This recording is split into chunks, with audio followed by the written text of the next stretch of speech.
Yo, how y'all feel about the GOP pushing a bill to ban teaching of slavery and shit like that? Basically, they trying to take the slavery history out of school education. For as you know, we learned about slavery, and you get what I'm saying, different lands and different providence and shit like that was conquered and all of this and that. So they basically trying to make a bill, pass a bill to take slavery teachings out of school. Y'all listen. Fundamentally racist country. Joe Biden now wants to spend your money on critical race theory lessons for our country's already distressed students. Last month, the Department of Education proposed a regulation that directs tax dollars to the race hustlers who traffic in this poison. Tucker is the last person who should be talking about any form of trafficking. Now, parts of academia are aligning with the right-wing rhetoric, and in doing so, exhibiting cowardice and a lack of integrity. Case in point, explosive fight over the Pulitzer Prize-winning journalist Nicole Hannah-Jones, a recipient of the MacArthur Fellowship Genius Grant.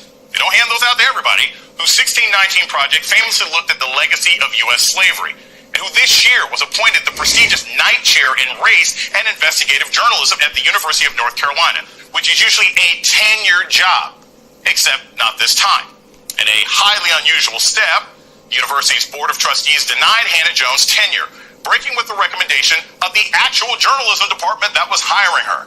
It's already provoking a backlash. The UNC board claiming today Hannah-Jones has a limited, quote-unquote, academic background, even though she received her master's degree from, wait for it, University of North Carolina, which I should note is also my alma mater where I got my doctorate, and I know the difficulty that they put people through. So what's really going on here? Well, first, there's the larger issue of diversity in academia. It's important to note just 5% of tenured professors at bachelor's universities in America are black. There are a larger percentage of African-American astronauts than black people who are tenured in this country. It's easier for us to get shot into space than actually teach undergrads. But there's also the cowardice element. The university supposedly committed to the free exchange of ideas, which is now afraid of what Nicole Hannah-Jones might say in the classroom. Would prefer to bend to politicians like Mitch McConnell, who is on a crusade against the 1619 project, which I'm sure he hasn't read. And those voices over on, the crazy place. This just gibberish right here, but he's elaborating on the situation. So those of you all that's waiting for the details or whatever, he actually saying it, but he's saying it in a professional type way. The entirely fraudulent 1619 project headed by Nicole Hannah-Jones. This Hannah-Jones dispute leads to a larger question. Why was a woman who distorts history even up for a tenure position at any university in the first place? Wait, before you scroll away, you need to hear this.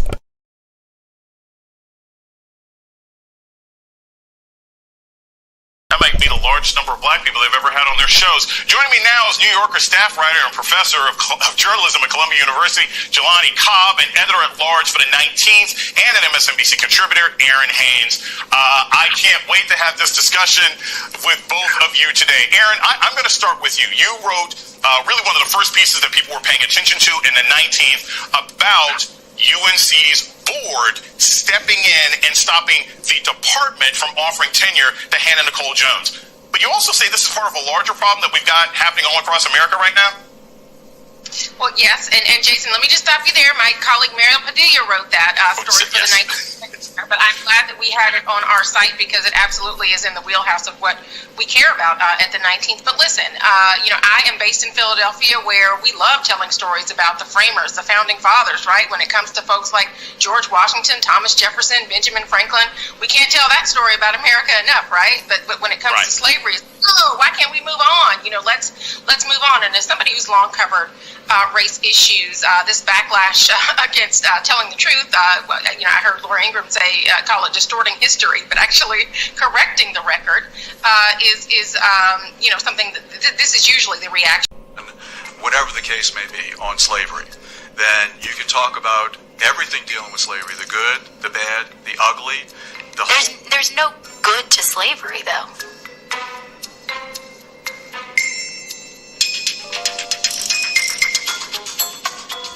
back to part 3 of this. Prohibit discussion of divisive concepts as part of a larger course of academic instruction. What does that mean?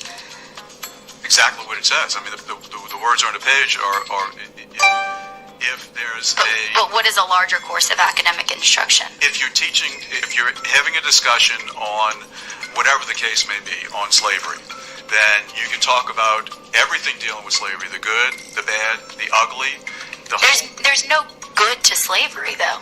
Well, then whatever the case may be, you're right. I didn't mean to imply that, and I don't believe that, and I know that that's the case. But I'm using that good, bad, and ugly as a generic way of saying that you can teach any factually based anything. Stuff like this is what really matters, when slavery occurred. What's going on in the world? We can rely on the history that was written about that time. We can rely on primary documents that we have found. Not the antics. But nobody sitting here on the earth was around when the United States had slavery. So none of us were alive when most of history was written. History is constantly being written. It is a fluid concept. How can history? A fact is a fact. So I don't understand what you mean by a fluid. Please explain to me what you mean by a fluid concept. I'm saying history. History is yesterday. History is 2 days ago. And what occurred. That's exactly what I'm saying. We agree on that. But we can experience the same event and potentially have differing views.